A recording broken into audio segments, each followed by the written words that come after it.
Well, hello and welcome back to Mochaeatstv.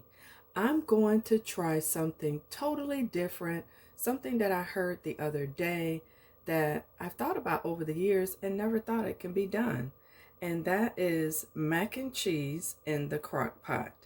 So I'm going to use penne pasta because I don't have any elbow macaroni. I'm going to literally shred some COLBY and Monterey Jack, and I've never used sharp New York cheddar cheese, but I'm definitely going to try it. So you have to use deli cheese, or they say block cheese will work. You have to spray your crock pot, and I'm going to use evaporated milk, and I'm going to use regular milk, but I'm keeping that in the refrigerator until I get it ready.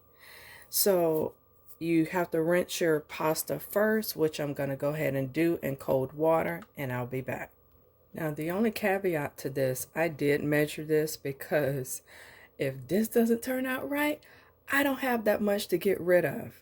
So I'm only going to use about 6 ounces. So I'm going to go ahead and rinse this and then get my crock pot sprayed.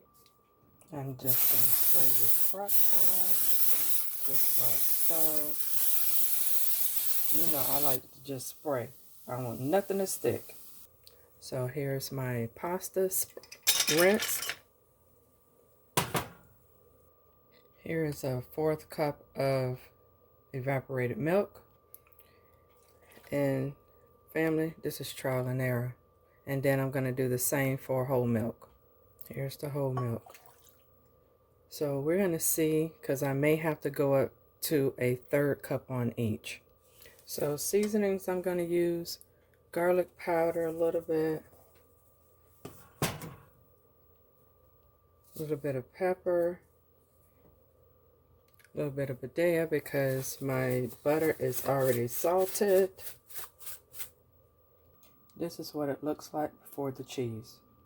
I have about that much Colby Jack cheese, and then I'm going to do the sharp cheese, and I would say this is probably about 1 ounce.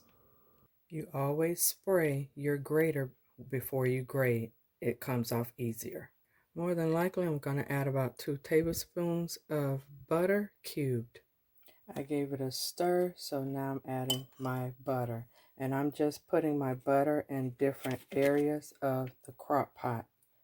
Oh, this wants to be temperamental. I'm going to add a little bit more milk because I feel like my pasta needs to be covered. So I believe it's going to be a 1/3 cup on each. Okay, that's what it's looking like. I can fix it if it's too much liquid. I'll put this on low in the crock pot and check it in an hour. Family, the mac and cheese has been cooking for almost an hour and a half.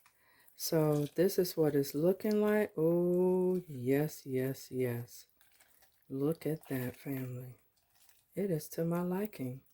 So this can be done in the crock pot. I love how it looks. I love the consistency. So the only thing that I'm going to do is probably add just a little bit more cheese, and that is it. I may put it in a broiler pan just to get that crust over. Other than that, this is great. So this is what it's looking like. So all I'm going to do is to thinly slice some sharp cheddar onto the top. And that's going to be it. And I'm just going to put it in the broiler for that to crust over. And this is the thin slice that I'm referring to.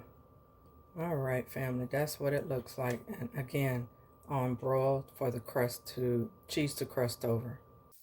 As you hear, it is straight out of the broiler, and this broiled for just about 9 minutes. And so this is to my liking. So if you like my content, family, hit that subscribe button if you haven't already, and I will see you in the next video. Oh, by the way, make sure your notifications are on. Peace.